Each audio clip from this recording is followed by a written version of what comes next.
la chimère de l'origine. Pour l'historien, ce rire résonne avec encore plus de mordant.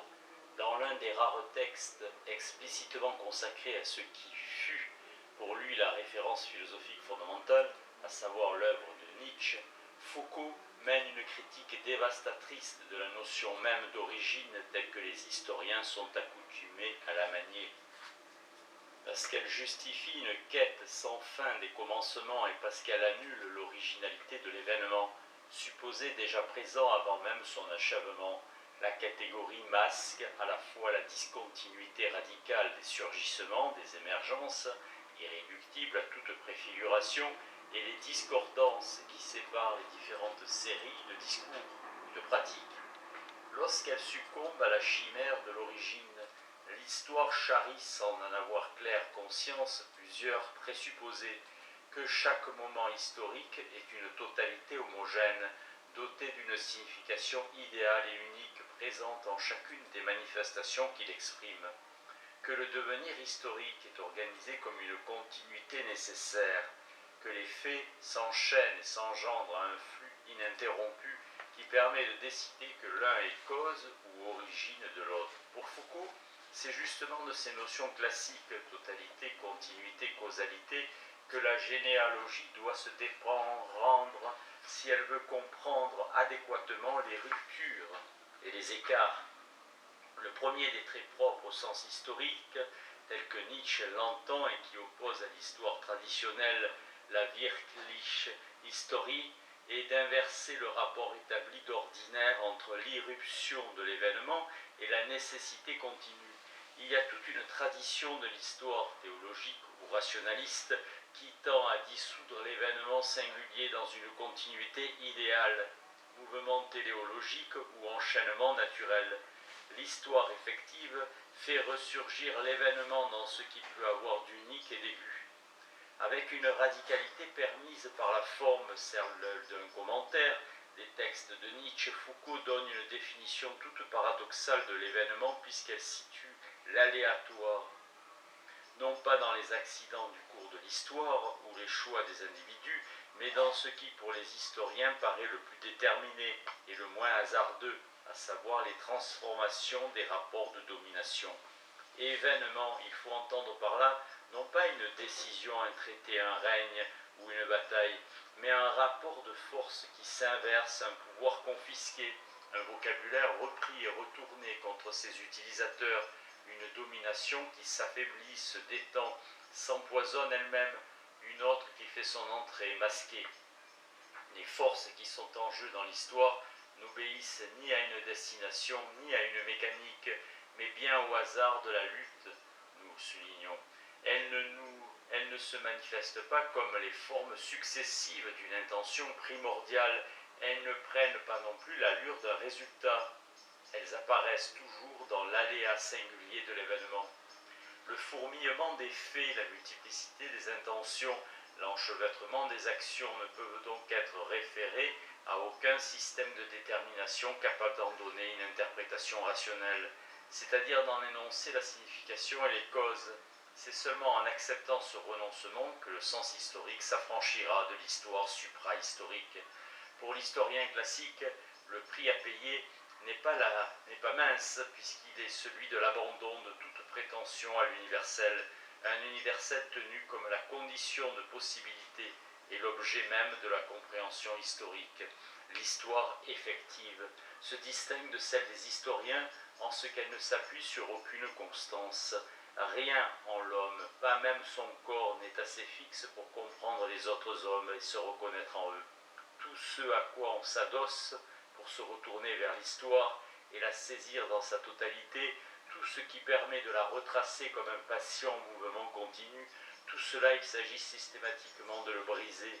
Il faut mettre en morceaux ce qui permettait le jeu consolant des reconnaissances. Formation discursive et régime de pratique. Sur les ruines de cette histoire, comme on n'en fait plus, comme on ne devrait plus en faire, que construire? Dans plusieurs textes publiés entre 1968 et 1970, à un moment charnière de sa trajectoire intellectuelle, Foucault multiplie les références à la pratique des historiens dont la caractéristique essentielle, un certain usage de la discontinuité pour l'analyse des séries temporelles, peut arrimer intellectuellement et légitimer stratégiquement son propre projet de description critique et généalogique des discours. Dans le travail réel des historiens, l'essentiel réside non dans l'invention de nouveaux objets, mais dans une mise en jeu systématique du discontinu qui rompt fondamentalement avec l'histoire imaginée ou sacralisée par la philosophie. Une histoire qui est récit des continuités et affirmation de la souveraineté de la conscience. Vouloir faire de l'analyse historique le discours du continu et faire de la conscience humaine le sujet originaire de tout savoir et de toute pratique, ce sont les deux faces d'un même système de pensée. Le temps y est conçu en termes de totalisation et la révolution n'y est jamais qu'une prise de conscience. Contre ce système de pensée, l'histoire que Foucault désigne comme l'histoire telle qu'elle est pratiquée aujourd'hui, entendons celle des conjonctures économiques, des mouvements démographiques, des mutations sociales qui dominent dans la décennie 1960, dans la double référence au modèle brodélien et labroussien, considère des séries multiples et articulées, chacune commandée par un principe de régularité spécifique, chacune rapportée à ses conditions propres de possibilité. Contrairement à ce que les historiens pensent faire, ou disent qu'ils font, une telle approche ne signifie aucunement une relégation de l'événement, pas plus que la préférence donnée à la longue durée n'implique l'identification de structures immobiles. Tout au contraire, c'est par la construction de séries homogènes et distinctes que peuvent être repérées les discontinuités et situés les surgissements. À distance de l'histoire philosophique comme de l'analyse structurale, l'histoire qui traite sériellement les archives massives, dans l'ordre du discours, Foucault mentionne les mercuriales, les actes notariés, les registres de paroisse, les archives portuaires, n'est ni le récit continu d'une histoire idéale, ni la manière hegelienne ou marxiste, ni une description structurale sans événements. Bien sûr, l'histoire depuis longtemps ne cherche plus à comprendre les événements par un jeu de causes et d'effets dans l'unité informe d'un grand devenir vaguement homogène ou durement hiérarchisé. Mais ce n'est pas pour retrouver des structures antérieures et étrangères hostiles à l'événement, c'est pour établir les séries diverses, entrecroisées, divergentes souvent, mais non autonomes, qui permettent de circonscrire le lieu de l'événement, les marges de son aléa, les conditions de son apparition. Une articulation est donc pensable entre la singularité aléatoire des émergences, telle que la désigne l'histoire effective, et les régularités qui gouvernent les séries temporelles, discursives ou non, qui sont l'objet même du travail empirique des historiens. De là le double constat, en forme de paradoxe par rapport à la caractérisation naïvement anti-événementielle de l'histoire des annales, qui associe la série et l'événement et qui détache celui-ci de toute référence à une philosophie du sujet. Il faut Foucault de conclure, c'est par un tel ensemble que cette analyse des discours à laquelle je songe s'articule, non point certes sur la thématique traditionnelle que les philosophes d'hier prennent encore pour l'histoire vivante, mais sur le travail effectif des historiens. Souvent, Foucault a opposé terme à terme l'analyse qui vise à repérer les formations discursives et l'histoire des idées, ce vieux sol usé jusqu'à la misère, contre les critères traditionnels de classement et d'identification des discours, l'auteur, le texte, l'œuvre, la discipline, la description archéologique retient d'autres principes de découpage moins immédiatement visibles. Lorsque dans un groupe d'énoncés, on peut repérer et décrire un référentiel, un type d'écart énonciatif, un réseau théorique, un champ de possibilités stratégiques, alors on peut être sûr qu'ils appartiennent à ce qu'on pourrait appeler une formation discursive. Il faut prendre garde ici aux écarts que ces notions proposent par rapport à celles, apparemment proches ou identiques, qui semblent aptes à individualiser des ensembles d'énoncés. Le référentiel d'une série de discours n'est pas l'objet stable, unique et extérieur qu'elle est supposée viser. Ce qui le définit, ce sont les règles de formation et de transformation des objets mobiles et multiples que ces discours construisent et posent comme leur référent. L'écart énonciatif désigne non pas une forme unique et codifiée d'énonciation considérée comme propre à un ensemble de discours, mais un régime d'énonciation qui déploie des énoncés dispersés et hétérogènes, mis en relation par une même pratique discursive. Le réseau théorique joue de même manière au niveau conceptuel, visant les règles de formation des notions, y compris dans leurs possibles contradictions, et non la présence d'un système de concepts permanent et cohérent. Enfin, le champ de possibilités stratégiques récuse toute individualisation des discours qui seraient menés à partir de l'identité de leur thématique ou de leur opinion. Ce qu'il entend désigner est la similitude de choix théoriques qui peuvent fort bien porter des opinions contraires, ou bien, à l'inverse, leur différence en deçà d'une thématique commune. Lecture. Deux raisons conduisent à rappeler ces quatre notions tenues pour fondatrices de la description archéologique des discours dans les textes de 1968 et 69, alors même qu'elles ne figurent plus explicitement ni dans l'ordre du discours, ni dans les ouvrages postérieurs. C'est en effet à partir de ces différents paliers de l'analyse que Foucault, au moment d'inaugurer un nouveau style de travail, donne une cohérence rétrospective à l'œuvre déjà accomplie. Chacun des livres préalablement publiés est caractérisé comme l'exploration à travers l'étude d'une formation discursive particulière, d'un problème spécifique de l'analyse archéologique, l'émergence de tout un ensemble d'objets fort enchevêtrés et complexes dans l'histoire de la folie 1961, les formes d'énonciation du discours avec la naissance de la clinique 1963, les réseaux de concepts et leurs règles de formation avec les mots et les choses 1966. Que par cette lecture Foucault désigne son propre travail à l'aide de critères d'unité, cohérence, signification qui appartiennent à l'histoire des idées, bien plus qu'à l'archéologie qu'il propose sans doute. Elle n'en désigne pas moins un écart fondamental avec les démarches de la tradition en considérant les discours comme des pratiques qui obéissent à des règles de formation et de fonctionnement. De là la nécessité de penser comment les pratiques discursives sont articulées à d'autres de nature différente. Ce thème, qui deviendra central dans le travail de Foucault, à partir de surveiller et punir, est esquissé à plusieurs reprises dans l'archéologie du savoir, contre les causalités directes et réductrices, mais aussi contre le postulat d'une indépendance souveraine et solitaire du discours. L'archéologie fait apparaître des rapports entre les formations discursives et des domaines non discursifs, institutions, événements politiques, pratiques et processus économiques. Ces rapprochements n'ont pas pour fin de mettre au jour de grandes continuités culturelles ou d'isoler des mécanismes de causalité. Devant un ensemble de faits énonciatifs, l'archéologie ne se demande pas ce qui a pu le motiver. C'est là la recherche des contextes de formation. Elle ne cherche pas non plus à retrouver ce qui s'exprime en eux. Tâche d'une herméneutique.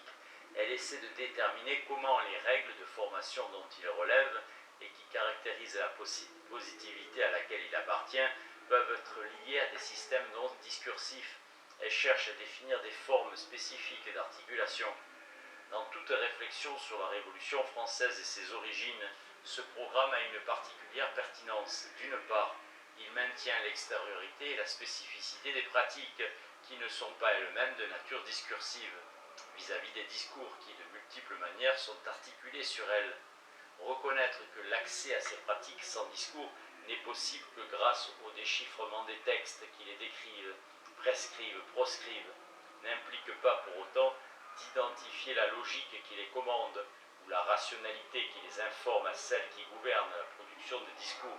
La pratique discursive est donc une pratique spécifique, étrange, écrit quelque part Foucault, qui ne réduit pas tous les autres régimes de pratique à ses stratégies, ses régularités et ses raisons. En ce sens, les positions actuelles qui dissolvent les réalités sociales dans les pratiques discursives annulent, à tort je pense, la radicale différence qui sépare la formalité des pratiques, pour reprendre une catégorie de Michel de Certeau, et les règles qui organisent la positivité des discours. Maintenir l'irréductibilité d'un tel écart conduit à mettre en question les deux idées suivantes, récurrentes dans toute l'histoire strictement politique de la Révolution, qu'il est possible de déduire des pratiques, des discours qui les fondent et justifient, qu'il est possible de traduire dans les termes d'une idéologie explicite la signification latente des fonctionnements sociaux. La première opération classique dans toute la littérature consacrée au lien entre les Lumières et la Révolution rapporte à la diffusion des idées philosophiques, les gestes de rupture vis-à-vis des autorités établies. supposant ainsi un engendrement direct, automatique, transparent des actions par les pensées. À la seconde, ressortit le diagnostic qui désigne comme jacobine la sociabilité des associations volontaires, clubs, sociétés littéraires, loges maçonniques, foisonnantes au cours du XVIIIe siècle, ou bien celui que caractérise comme relevant déjà d'une idéologie terroriste la pratique politique des premiers mois de la Révolution. Contre ces deux opérations de déduction et de traduction doit et peut être proposée une articulation entre des ensembles de discours et des régimes de pratique. Des uns aux autres, il n'est ni continuité ni nécessité. S'ils sont articulés, ce n'est pas sur le mode de la causalité ou de l'équivalence, mais sur celui de l'écart existant entre la spécificité singulière des pratiques discursives et toutes les autres. Ainsi, au XVIIIe siècle, entre les discours d'ailleurs concurrents qui en représentent le monde social, en proposent la refondation et les pratiques, au demeurant multiples, qui inventent dans leur effectuation même des partages nouveaux. Une telle perspective peut conduire à déplacer la caractérisation des Lumières contre la définition classique qui les considère comme un corpus d'énoncés explicites, comme un ensemble d'idées claires et distinctes. Ne faut-il pas plutôt les tenir comme un ensemble de pratiques multiples et enchevêtrées que guide le souci de l'utilité commune, qui vise une gestion nouvelle des espaces et des populations et dont les dispositifs intellectuels, institutionnels, sociaux imposent une complète réorganisation des systèmes de perception et d'ordonnancement du monde social. Le constat conduit à réévaluer profondément la relation entre les Lumières et l'État monarchique, puisque celui-ci cible par excellence des discours philosophiques, est sans doute le plus vigoureux instaurateur de pratiques réformatrices, ce que Tocqueville a clairement souligné dans le 6e chapitre du livre 3 de l'Ancien Régime et la Révolution, qu'il intitule « De quelques pratiques à l'aide desquelles le gouvernement acheva l'éducation révolutionnaire du peuple ». Penser les Lumières comme un écheveau de pratiques sans discours ou hors de discours. Hors le discours, en tout cas irréductible aux affirmations idéologiques qui entendent les fonder en vérité, et peut-être le plus sûr moyen pour éviter les lectures téléologiques du XVIIIe siècle français plus vivaces que l'on aurait pu le penser, qui le comprennent à partir de son aboutissement obligé, la Révolution, et n'en retiennent que ce qui conduit à cette fin tenue pour nécessaire, la philosophie. Établir fermement la distinction entre les pratiques discursives et les pratiques non discursives n'est pas pour autant considérer que seules ces dernières appartiennent à la réalité ou au social, contre ceux, en particulier historiens, qui se font du réel une idée bien maigre. Foucault affirme « Il faut démystifier l'instance globale du réel comme totalité à restituer. Il n'y a pas le réel qu'on rejoindrait à condition de parler de tout ou de certaines choses plus réelles que les autres, et qu'on manquerait au profit d'abstractions inconsistantes si on se borne à faire apparaître d'autres éléments et d'autres relations. Il faudrait peut-être aussi interroger le principe souvent implicitement admis que la seule réalité à laquelle devrait prétendre l'histoire, c'est la société elle-même. Un type de rationalité, une manière de penser, un programme, une technique, un ensemble d'efforts rationnels et coordonnés, des objectifs définis et poursuivis, des instruments pour l'atteindre, tout cela c'est du réel, même si ça ne prétend pas être la réalité elle-même ni la société tout entière. Se trouve ainsi annulée la division, tenue longtemps pour fondatrice de la pratique historienne, entre d'un côté le vécu, les institutions, les rapports de domination, et d'un autre les textes, les représentations, les constructions intellectuelles. Le réel ne pèse pas plus d'un côté que de l'autre. Tous ces éléments constituent des fragments de réalité dont il faut comprendre l'agencement et ainsi voir le jeu et le développement de réalités diverses qui s'articulent les unes sur les autres. Un programme, le lien qui l'explique, la loi qui lui donne valeur contraignante sont tout autant des réalités, quoique sur un autre mode que les institutions qui lui donnent corps ou les comportements qui s'y ajoutent plus ou moins fidèlement.